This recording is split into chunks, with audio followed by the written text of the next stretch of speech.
sabag, em árabe, significa aquele que põe cor. Então, cor. Então, os sabags, no Oriente, são os homens que tingem a lã para fazer o tapete. São os sabags. Então, nós somos tingidores. A gente põe cor nas coisas. E meu pai, músico desde piá, né? Meu pai pianista maravilhoso, na minha opinião, um dos melhores do mundo. E acabou ensinando a família toda a tocar piano. Todos nós tocamos um pouco, uns menos, outros mais.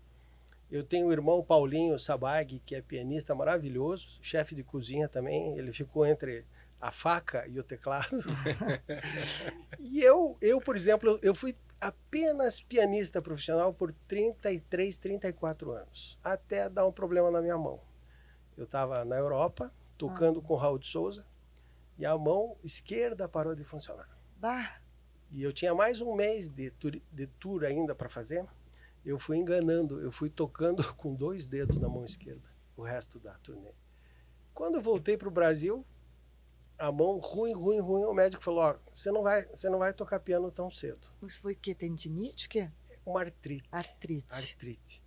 Moral da história, eu toquei por mais um ano, sofrendo, uma hora eu parei de tocar, falei, preciso ganhar dinheiro. Artrite por muito uso da mão? Por muita movimentação? Por muito uso da Repetitivo. Exato. Exato. Coisa de pianista, coisa de quem... De escritor também, porque escritor fica ali. Quando eles dizem assim, pô, mas você toca samba e toca jazz, eu falei, mas é a mesma coisa.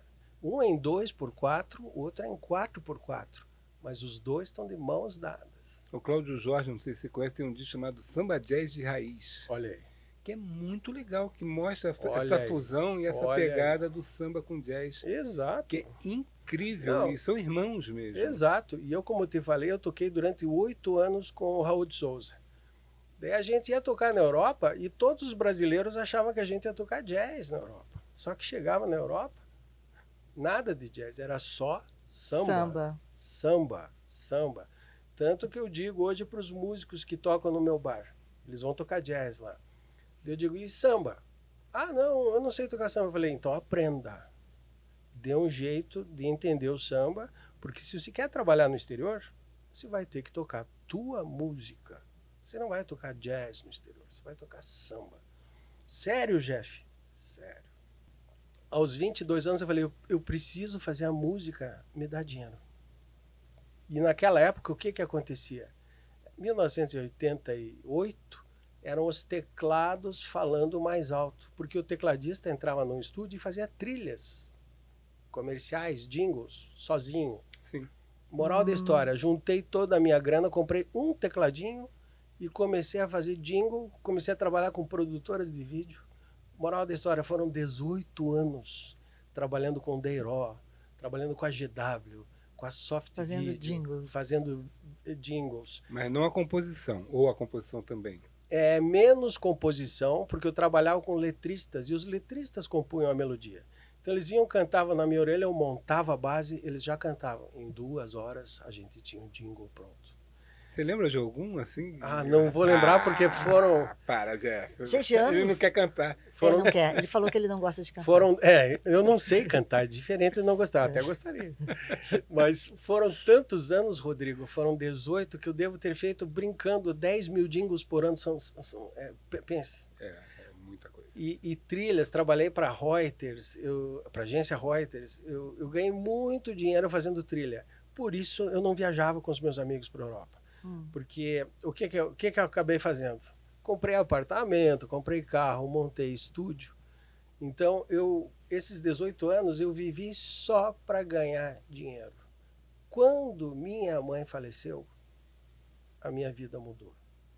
Porque eu fui sempre um apaixonado pela minha mãe. Eu aprendi a tocar piano para conquistar a minha mãe. Que minha mãe de 7... Então imagina, ela não parava nunca. E eu descobri, um dia fazendo a lição, que a minha mãe só parava de trabalhar em casa a hora que meu pai chegava e ia tocar piano. Meu pai trabalhava aqui do lado, na prefeitura, chegava às 6 horas da tarde. Fazia o que na prefeitura? No DRPP, Departamento de Relações Públicas e Promoções. Meu pai criou o sistema de som, o primeiro sistema de som do Teatro Paiol, Naquela época, sistema de som era uma coisa da NASA. Então eles contratavam um cara para montar sistema de som aqui, sistema de som lá. Meu pai fazia isso. E meu pai trabalhava junto com o prefeito nas solenidades. Então foram 20 anos, acho, 23 anos, trabalhando com todos os prefeitos, desde o Jaime Lerner até, sei lá, Cássio Taniguchi, uma coisa assim, não lembro, fazendo som nas solenidades. Então esse era o trabalho do Gebran de dia. À noite ele ia tocar piano em algum lugar. E você ocupou o espaço dele na tua casa. Então foi isso. Conquistou o coração da mamãe. Então a minha mãe só parava de lavar roupa, cozinhar e cuidar da casa a hora que o Gebran chegava e ia pro piano. Eu dizia, a mãe parou de trabalhar. A mãe está escutando o pai tocar. Eu tinha 7 anos. Nesse dia eu falei, o jeito de conquistar minha mãe é aprender a tocar piano. Porque ela era mãe de 7. Você é o mais velho, não? Nossa. Não, eu sou quinto. Ah. Nossa, sou quinto. Só que antepenúltimo. Antepenúltimo. Então como é que a minha mãe ia dar bola para mim tendo mais 6? Não tinha tempo. Então era os 6 querendo conquistar. Só que eu fui mais esperto. Eu falei, eu vou aprender a tocar essa coisa desse piano. E a minha mãe vai parar de trabalhar para me ouvir tocar. E foi autodidata ou você teve professor? Comecei autodidata, como meu pai. Meu pai nunca aprendeu a ler música na vida dele. Nossa. Só que meu pai tocava qualquer música em qualquer tom e improvisava. Eu me lembro dele lá no Beto Batata. Sem partituras. Era emocionante. Sem partituras. Não, quantas noites a gente foi lá ouvir teu pai? E acompanhava cantores, cada cantor tem um tom diferente, ele tocava em todos os tons. Então, meu pai é uma coisa hora concurso no sentido de ser impressionante. Ouvido absoluto. Né? Ouvido absoluto. Eu, durante 8 anos, eu viajei para a Europa com o Raul. Tinha anos que a gente viajava 3 vezes, ficava lá meses.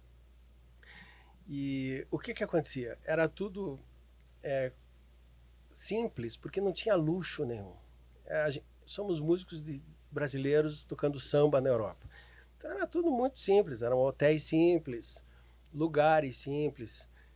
E a gente cansava muito, porque não tinha ninguém para ajudar a gente. Então eu carregava o teclado, eu carregava a mala, tudo. Então, nos dias off, a gente estava muito cansado. Queria descansar. Então, a gente passava o dia dormindo. Queria descansar. Pô, nós estamos em Paris, mas eu não aguento, eu vou dormir. Catedral Notre Dame, que torre, claro que a gente acabou, sim. Foram 8 anos, então claro que eu acabei conhecendo tudo. Mas na maioria das vezes a gente queria tocar e descansar. Eu tive o problema que eu abri o Dizzy, foi assim o maior tiro no escuro que eu dei na minha vida. Porque eu tinha, vamos supor, no dinheiro de hoje, 100 mil reais. Eu usei 101 mil reais. Quando eu abri o Dizzy, gente, eu tinha o bar pronto, cheio de geladeira e não tinha uma cerveja lá dentro, porque acabou o dinheiro. Eu não tinha grana para nada. Eu já estava no negativo. Falei, o bar vai abrir amanhã e eu não tenho uma cerveja para vender. Cheguei para um amigo meu maravilhoso, aliás, tenho grandes amigos. Falei, Joãozinho, me empresta 5 mil reais que eu preciso comprar cerveja para a gente vender. Te devolvo daqui a um mês. Os 5 mil reais viraram cerveja e eu vendi os 5 mil reais em uma noite. Maravilha. No dia seguinte que eu peguei o dinheiro dele, eu cheguei, tá. Ele falou, não era um mês que você ia me devolver? Eu falei, as coisas deram certo.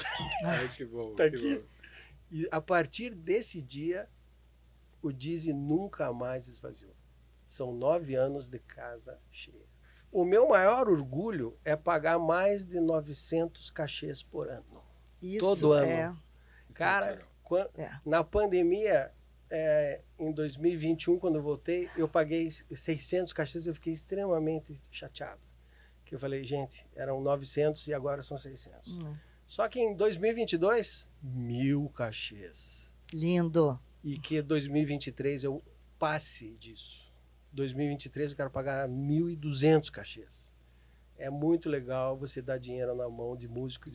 E dinheiro sem projeto. Dinheiro que a iniciativa privada gerou com a bilheteria, né?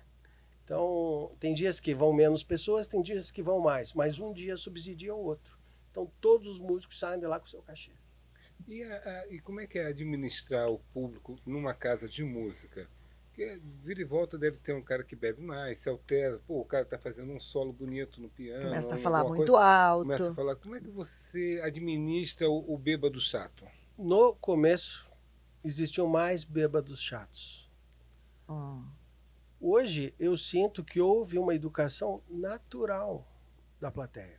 Respeito. E eu aprendi também a criar o clima correto. O respeito pelo músico. Quando eu sinto que está um pouco oba-oba demais e tudo, e o pessoal está engolindo o palco, eu paro a música e pego o microfone e conto uma história. Na hora que eu conto uma história de 1 minuto, todo o pessoal começa a falar baixo. Daí eu falo uma curiosidade da música que vai ser apresentada agora. Essa música, tal, tal, tal. Todo mundo fica em silêncio. Né? Puxa todo mundo ali. Diminui a temperatura com a conversa. Exato. Então eu consigo, na sutileza, fazer o pessoal escutar a música. Na educação. Na educação. O único disco que o meu pai gravou com 83 anos de idade. Nossa. Eu produzi e eu toquei junto com ele, nós dois. Qual foi o repertório desse disco? Músicas pessoais dele. No fim da vida dele, ele começou a ser um compositor de músicas muito simples. Músicas quase infantis, sem ser infantis. E eu olhei e falei, pai, o que você gostaria de gravar? Eu tenho isso, isso e aquilo. Eu falei, eu vou tocar junto com ele. E o disco ficou lindíssimo, gente. Porque é um disco de 2 pianistas, pai e filho, tocando as músicas do pai. Eu amo aquele disco. E só tenho ouvido boas críticas. Há quanto tempo que lançou esse disco? Foi 1 ano antes dele morrer. Então ele faleceu em 15 e nós lançamos em 14 o disco. Então nas plataformas?